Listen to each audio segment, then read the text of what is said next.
الحمد لله رب العالمين والصلاة والسلام على قائد الغر المحجلين نبينا محمد وعلى آله وصحبه أجمعين وبعد. محترم سامعین، دینی و ملی بھائیوں اور بہنوں، السلام علیکم ورحمۃ اللہ وبرکاتہ۔ ریڈیو کویت کے ہفتہ وار دینی پروگرام باتیں جن سے زندگی سنورتی ہے میں آپ سب کا استقبال ہے۔ یہ پروگرام آپ سب کا ہے اور آپ سب کے دینی جذبات کا ترجمان ہے۔ اس پروگرام کے ذریعہ ہم وہ باتیں سنتے ہیں جن سے زندگی بنتی، سنورتی اور سدھرتی ہے۔ ہم آپ کے ساتھ 9 بجے تک ہیں۔ اس بیچ آپ کال کر سکتے ہیں اور ایس ایم ایس بھی بھیج سکتے ہیں۔ واٹس ایپ کی سہولت دستیاب ہے، آپ ایس ایم ایس بھیجیے۔ آپ کے سوالات کے جوابات انشاءاللہ براہ راست دیے جائیں گے۔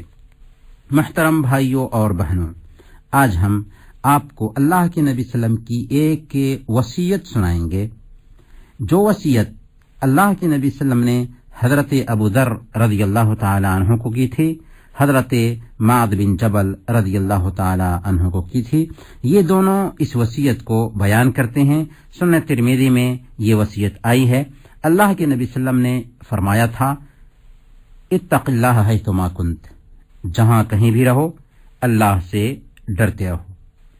وَأَتْبِعِ السَّيِّئَةَ الْحَسَنَةَ تَمْحُوهَا، گناہ ہو جائے تو نیکی کر لو، گناہ مٹ جائے گا نیکی کر لینے کی وجہ سے۔ وَخَالِقِ النَّاسَ بِخُلُقٍ حَسَنٍ، اور لوگوں کے ساتھ میں اچھے اخلاق سے پیش آؤ، اچھے اخلاق سے معاملہ کرو۔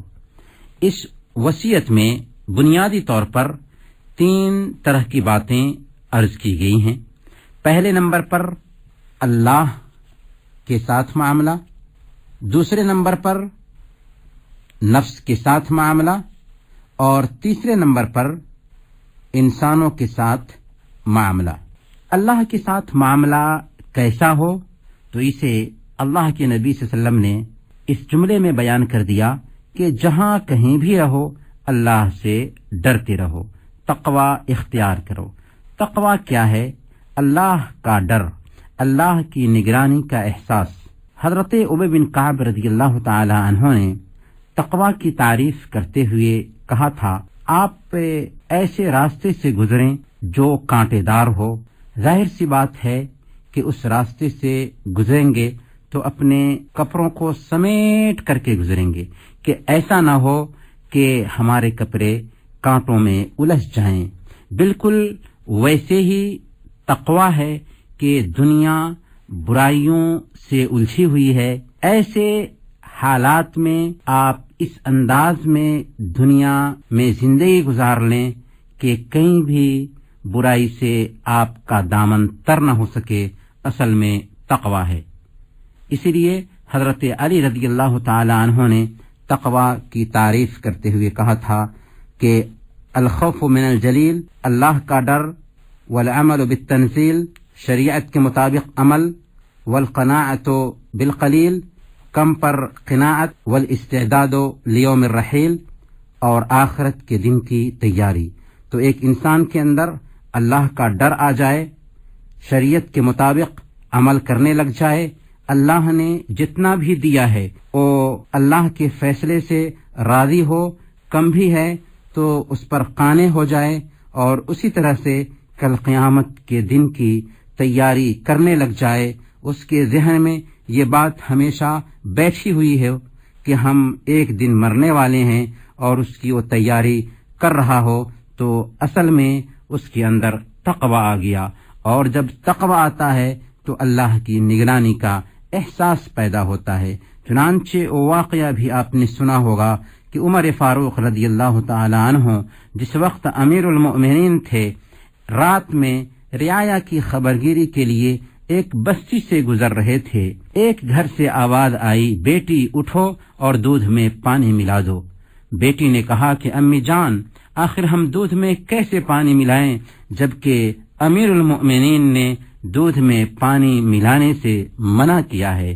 تو ماں نے کہا، پگلی ابھی کوئی امیر المؤمنین دیکھ رہے ہیں؟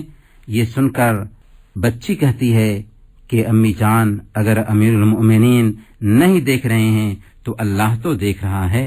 فَأَيْنَ اللَّهُ، اللہ سے ہم کیسے چھپ سکتے ہیں؟ جی ہاں، یہ ہے اللہ کی نگرانی کا احساس، یہ ہے تقوی۔ 70 دروازے بھی بند ہوں لیکن وہاں پر بھی ایک انسان اللہ کی غیرت کو چیلنج کرنے سے ڈرتا ہے، اللہ کی نگرانی کا اپنے اندر احساس پاتا ہے۔ یہ نہیں کہ سب کے سامنے ہے تو اللہ کا ڈر، لیکن تنہائی میں ہے تو جو چاہیں کر لیں۔ اللہ کے نبی صلی اللہ علیہ وسلم نے یہی وصیت کی، سارے انسانوں کے لیے یہ وصیت ہے کہ ہمارا اپنے رب کے ساتھ معاملہ ایسے ہو کہ چاہے خلوت میں ہوں یا جلوت میں ہوں، اکیلے ہوں یا سب کے ساتھ میں ہوں، جہاں کہیں بھی ہوں، اللہ کا ڈر ہر وقت، ہر آن اور ہر لمحہ ہمارے دل میں بسا رہے۔ 70 دروازے بھی بند ہوں لیکن وہاں پر بھی اللہ کا ڈر اپنے دل میں بسائے رکھیں۔ جب اللہ کا ڈر ہوگا تو اللہ کی غیرت کو ہم چیلنج نہیں کر سکیں گے۔ اس طرح سے ہماری زندگی کے اندر سدھار ہونے لگے گی، اللہ کے ساتھ میں جو معاملہ ہے وہ بہتر ہونے لگے گا، کیونکہ ہر وقت اللہ کی نگرانی کا ہم اپنے اندر احساس پاتے ہیں۔ دوسری وصیت کیا ہے کہ اگر ایک انسان اللہ کی نگرانی کا احساس اپنے اندر پیدا کر لیتا ہے، تقوی پیدا کر لیتا ہے، تو اس کا مطلب یہ نہیں ہے کہ اب وہ دودھ کا دھلا ہو گیا، اب اس سے گناہ ہو ہی نہیں سکتا۔ ایسی بات نہیں ہے، انسان ہے، انسان کے ناطے غلطی ہو سکتی ہے۔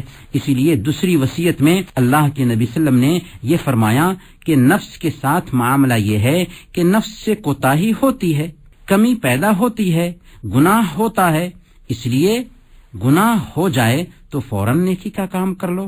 اس کا فائدہ کیا ہوگا کہ گناہ خود بخود مٹ جائے گا، بلکہ اگر سچی توبہ ہوتی ہے، گناہ ہونے کے بعد اگر سچی توبہ ہو جائے تو اللہ کا کرم دیکھیں، اس کا فضل دیکھیں کہ اللہ رب العالمین ان گناہوں کو معاف ہی نہیں کرتا بلکہ نیکیوں میں چینج کر دیتا ہے۔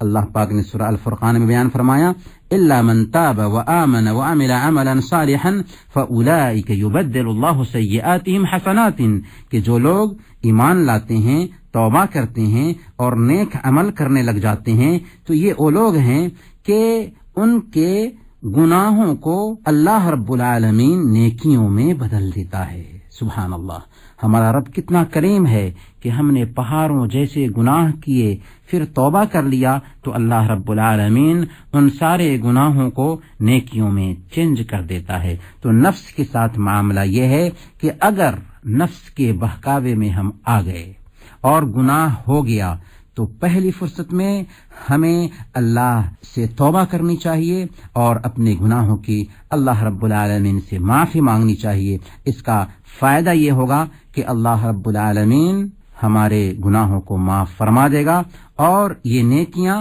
خود بخود برائی کو مٹا دیں گی۔ اور تیسرا جو فائدہ اس حدیث سے ہمیں حاصل ہو رہا ہے اور تیسری نصیحت جو اللہ کے نبی صلی اللہ علیہ وسلم نے اس حدیث میں کی ہے وہ یہ ہے کہ وَخَالِقِ النَّاسَ بِخُلُقٍ حَسَنٍ۔ ٹھیک ہے، آپ کا معاملہ اپنے رب کے ساتھ میں اچھا ہو گیا، آپ اپنے نفس کی بھی تربیت کر رہے ہیں، لیکن آپ پہ سماج میں رہتے ہیں، لوگوں کے ساتھ میں زندگی گزارتے ہیں اور مختلف طبیعت کے لوگوں کے ساتھ میں معاملہ کرتے ہیں۔ تو جب مختلف طبیعت کے لوگوں کے ساتھ میں آپ معاملہ کریں گے تو آپ کا معاملہ ان کے ساتھ میں کیسا ہونا چاہیے؟ اللہ کے نبی صلی اللہ علیہ وسلم نے یہی نصیحت کی۔ اس تیسرے پیغام میں اللہ کے نبی صلی اللہ علیہ وسلم نے بیان فرمایا کہ لوگوں کے ساتھ میں اچھے اخلاق سے پیش آؤ، لوگوں کے ساتھ میں اچھے طریقے سے پیش آؤ، اچھا معاملہ کرو، یہ ہے حسن اخلاق۔ اور اللہ کے نبی صلی اللہ علیہ وسلم نے بیان فرمایا کہ بعثت لأتمم مکارم الاخلاق، مجھے اس لیے بھیجا گیا ہے تاکہ میں مکارم اخلاق کو پائے تکمیل تک پہنچا دوں۔ گویا کہ ایک مسلمان کی شان یہ ہونی چاہیے کہ اس کی بات سے، اس کے انداز سے، اس کے اسلوب سے، اس کے رویے سے کسی کو تکلیف نہ پہنچے اور ہر ایک کے ساتھ میں وہ اچھا معاملہ کرنے والا ہو۔ گویا کہ اللہ کے نبی صلی اللہ علیہ وسلم کی یہ جو وصیت ہے اس کے اندر بنیادی طور پر 3 باتیں عرض کی گئی ہیں اور یہ باتیں ہم سب کے لیے ہیں۔ پہلی بات، اللہ کے ساتھ میں ہمارا معاملہ کیسا ہونا چاہیے، تو اس کو خلاصہ کرتے ہوئے اللہ کے نبی صلی اللہ علیہ وسلم نے کہہ دیا کہ جہاں کہیں بھی رہیں اللہ سے ڈرتے رہیں۔ نفس کے ساتھ میں ہمارا معاملہ کیسا ہونا چاہیے، تو اس کا خلاصہ کرتے ہوئے اللہ کے نبی صلی اللہ علیہ وسلم نے کہہ دیا کہ گناہ ہو جائے تو نیکی کر لیں، نیکیاں گناہ کو مٹا دیں گی۔ بندوں کے ساتھ میں ہمارا معاملہ کیسا ہونا چاہیے، تو اس کا خلاصہ کرتے ہوئے اللہ کے نبی صلی اللہ علیہ وسلم نے یہ تعلیم دے دی کہ لوگوں کے ساتھ میں اچھے طریقے سے معاملہ کریں، اچھے اخلاق سے پیش آئیں۔ محترم بھائیو، ہم آپ کی کال بھی لیں گے، لیکن ایک چھوٹے سے وقفہ کے بعد۔